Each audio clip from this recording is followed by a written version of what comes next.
Hello, শুভ দুপুর। আবার চলে এসেছি তোমাদের সাথে শেয়ার করব আজকে কি কি রান্না হচ্ছে। তো সবাই কেমন আছো? আশা করি সবাই ভালো এবং সুস্থ আছো। ভগবানের আশীর্বাদে আমিও খুব ভালো আছি। আর সবাইকে আমার পরিবারে স্বাগত এবং অনেক অনেক ভালোবাসা। প্রত্যেক দিনই ছোট বড় ভিডিও দিয়ে আমি তোমাদের সাথে শেয়ার করি রান্না বা কখনো ঘুরতে যাওয়া। তো যাই হোক, তোমরা ভিডিওগুলো দেখো এবং তোমাদের মতামত জানিয়ে যাও। ভালো ভালো কমেন্টই করো, তোমরা কেউ খারাপ কমেন্ট করো না। তো আশা করবো আজকেও যেটা তোমাদের ভিডিওটা আমি শেয়ার করব, অবশ্যই তোমরা সেটা দেখবে আর ভালো লাগলে লাইক কমেন্ট করে যাবে, পারলে একটা শেয়ার করে দেবে। তো চলো আর বেশি দেরি করব না, চলো দেখাই কি রান্না হচ্ছে। তো দেখো, এখানে ডাল সিদ্ধ হচ্ছে, পেঁয়াজ দিয়ে ডাল করব। আর এখানে করেছি কোয়াশ দিয়ে আলু দিয়ে পেঁয়াজ দিয়ে ভাজা করেছি পটল ভাজা। পটলটা একটু পুড়ে গেছে, আজকে বসি দিয়ে একটু বাইরে গেছিলাম। এখানে হবে কচুরলতি চিংড়ি মাছ দিয়ে, দেখো চিংড়ি মাছটা ভেজে নিয়েছি। এখানে পেঁয়াজ আদা রসুন বেটে নিয়েছি, আর এখানে পেঁয়াজ কুচো না। তো দেখো, এদিকে আমার ডালটা ফোড়ন দেওয়া হয়ে গেছে পেঁয়াজ দিয়ে আর জিরে আর শুকনো লঙ্কা দিয়ে। আর এদিকে মশলাটা বসিয়ে নিয়েছি। মশলাটা কষানো হয়ে গেলে দিয়ে দেবো কচুরলতি। এখানে আদা রসুন পেস্ট করা ছিল আর কিছু কুচনো পেঁয়াজ ছিল, আগে ফোড়ন দিয়ে ভাজা ভাজা করে তারপরে পেস্ট মশলাটা দিয়ে দিয়েছি। এবার বেশ খানিকক্ষণ কষাতে থাকবো যতক্ষণ না কাঁচা গন্ধটা চলে যায়।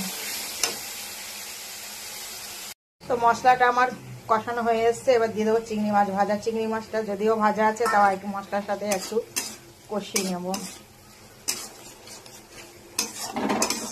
কারা কারা কচুরলতি খেতে ভালোবাসো প্লিজ একটু কমেন্ট করে জানিয়ে। তো আমাদের ঘরে প্রত্যেকে কচুরলতি কচুগাঠি মানে এই টাইপের খাবারগুলো খুব ভালো খাই।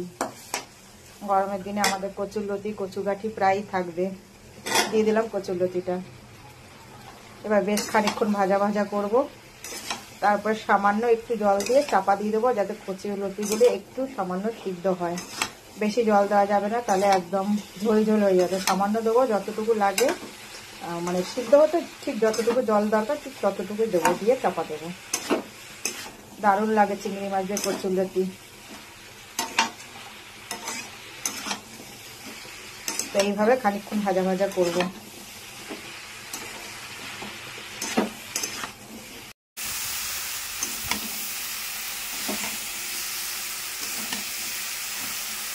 দেখে তোমাদের কি মনে হচ্ছে বন্ধুরা, খেতে কেমন হবে?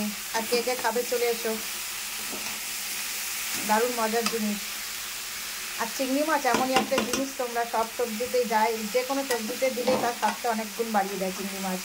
চিংড়ি মাছ বা নারকেল দেখবে, আমার তো খুব ভালো লাগে চিংড়ি মাছ বা নারকেল দিয়ে কোনো সবজি করলে।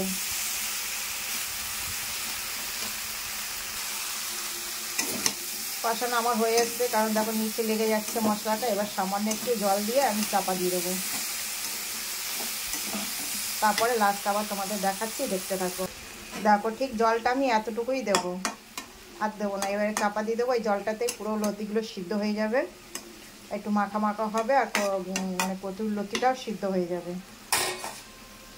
কচুরলতিটা আমার হয়ে গেছে, একদম মাখা মাখা হয়ে গেছে, আর কচুরলতি কিন্তু একদম সিদ্ধ হয়ে গেছে। তো এই পর্যায়ে এখন নামিয়ে নেব। বন্ধুরা রান্না কমপ্লিট, স্নান হয়ে গেছে, সবই কমপ্লিট মোটামুটি। তোমাদের দাদা ভাই এলে তবে আমরা খাবো। তো চলো ফাইনাল আরেকবার দেখিয়ে দিই আমার রান্নাগুলো। তো সবার প্রথমে দেখো গরম গরম ভাত, একদম যেহেতু বাড়িতে আছি তাই ভাত রান্নাটা একটু বেলাই করলাম, নাহলে প্রতিদিন তো জানো আমি কাজে গেলে সকালেই রান্না করি। আর করেছি পেঁয়াজ দিয়ে ডাল, করেছি মুসুরির ডাল, করেছি পটল ভাজা, করেছি শাক ভাজা, করেছি কোয়াশ ভাজা আলু দিয়ে পেঁয়াজ দিয়ে, আর চিংড়ি মাছ দিয়ে কচুরলতি। তো দেখলে রেসিপিগুলো তোমাদের কি মনে হচ্ছে দেখে? যদি ভালো লাগে অবশ্যই একটা লাইক একটা কমেন্ট, আর যদি সম্ভব হয়, আমি কাউকে জোর করবো না, যদি সম্ভব হয় একটা শেয়ার করে ছড়িয়ে দিও যাতে সবার কাছে ভিডিওটা পৌঁছে যায়। তো সঙ্গে থেকো, ভালো থেকো। আর তোমাদেরও কার বাড়িতে কি রান্না হয়েছে অবশ্যই একটু শেয়ার করো। আর দেখা হবে নতুন দিনে নতুন এক ভিডিওর সাথে। এখন আপাতত টাটা সবাইকে, শুভ দুপুরের শুভেচ্ছা জানিয়ে চললাম। সবাই ভালো থেকো, সুস্থ থেকো।